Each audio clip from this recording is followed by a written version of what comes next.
মৃত্যুক সাৱটি লোৱা আমাৰ বীৰসকলৰ পত্নীসকলক সুধিবিগৈ কিমান কষ্ট পাইছিল এই কপালৰ সেন্দুৰখন মচি দিওঁতে।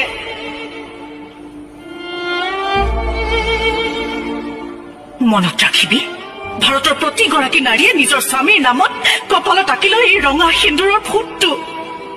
ই কেৱল এটা ফুট নহয়, ই এক সাহস, ই এক শক্তি।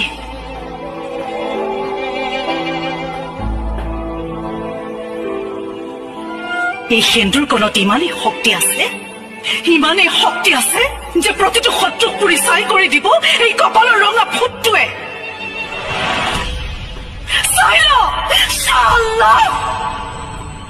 কিবা হৈছে চাবিও ৰ